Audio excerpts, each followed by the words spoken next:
E aí, gremistas, mais um vídeo do canal Sítio Gremista. Aqui quem fala é Mariano. Em primeiro lugar aí, desculpa aí a demora, realmente tive uns imprevistos aí. Tive uma manhã bem agitada, não deu tempo. Vamos falar sobre o jogo, vou tentar englobar tudo aqui nesse vídeo. E do jogo do Grêmio com o Flamengo não tem muito o que falar, tá? O Grêmio é o mesmo time, pessoal. O Grêmio, com todas as carências de volantes, de meia atacante, de centroavante, os extremas, tá tudo ok. Os laterais a gente já sabe a conversa. A zaga, tudo certo. Um goleiro mais seguro a gente precisa. Mas, de certa forma, esse time do Grêmio, ele tá encaixado. Porque há muito tempo essa proposta de jogo já vem sendo feita aí. Iniciou com o Roger. O Renato aprimorou e nos trouxe títulos, mas um time com defeitos e encaixado causa aquela sensação de que o time está bem, e não está, pessoal. O Grêmio, o jogo, primeiro tempo de Grêmio e Flamengo, realmente o Grêmio teve volume de jogo, como no segundo tempo, mas o Grêmio não é objetivo, o Grêmio é lento, né? Cada contra-ataque, o Grêmio sufoca o adversário de uma maneira pífia.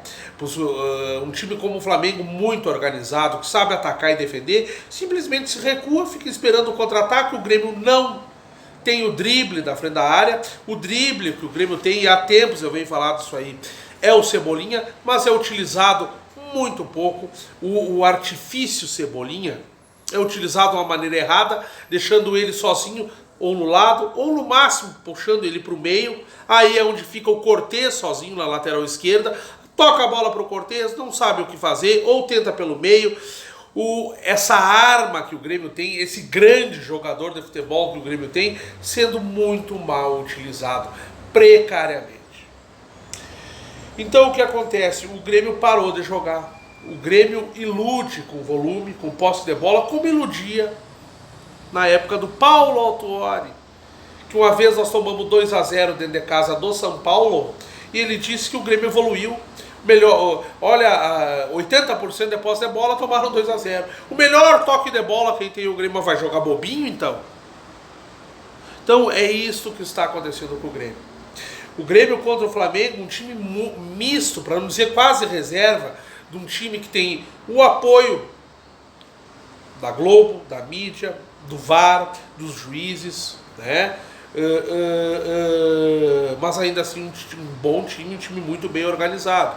O Grêmio é organizado, só falta peças. Então essas precariedades, Michel, que saudade do Michel com o Arthur.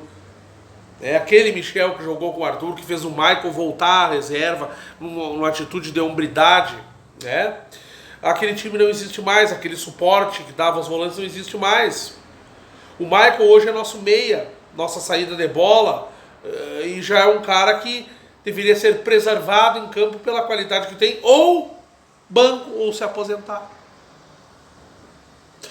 Então assim, ó, eu sempre falo sobre a entrevista.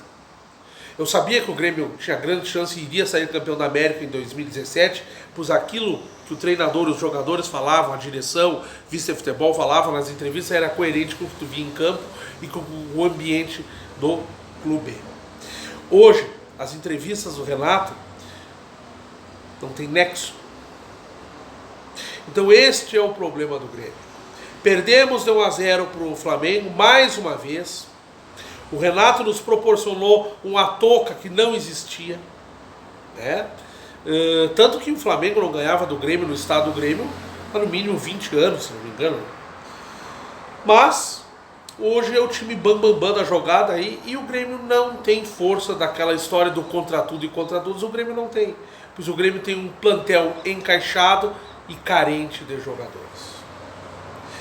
E isso resultou no 1-0 do Flamengo. Óbvio que é incoerente o gol do Flamengo. Se deram um pênalti lá, tinha que ter dado um pênalti aqui. O Grêmio vem sofrendo o ano inteiro com esses, vamos dizer assim, erros. Roubo! Tem erro de interpretação, é roubo! né? Vai vir o torcedor do Flamengo e falar, tá, mas expulsaram o Gabigol. E expulsaram o Gabigol. E ainda assim o Grêmio também não conseguiu empatar a partida. Botar André em campo como solução é uma afronta ao torcedor, é um deboche, uma teimosia, um egocentrismo. Renato, tu não é dono do time, tu é o maior ídolo do clube, tu é o treinador do nosso time, mas dono tu não é. Recuperar André pro ano que vem? Bom, então assim, pessoal, eu vou continuar fazendo meus vídeos aqui, mas perco as esperanças.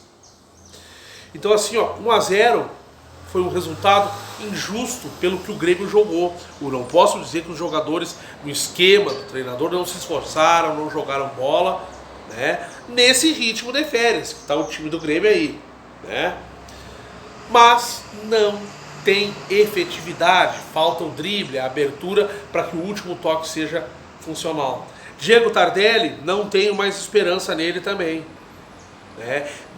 Michel, um volante que toca a bola e não corre, fica parado no lugar, a bola nem passou do meio do campo ainda, ela tem que voltar para trás, não tem opção de passe, não tem desafogo, não tem saída de bola, né? Quando o Michel não erra o passe, pois erra um atrás do outro. Maicon não aguenta mais as pernas, que jogador, que capitão, obrigado Maicon, mas não aguenta mais.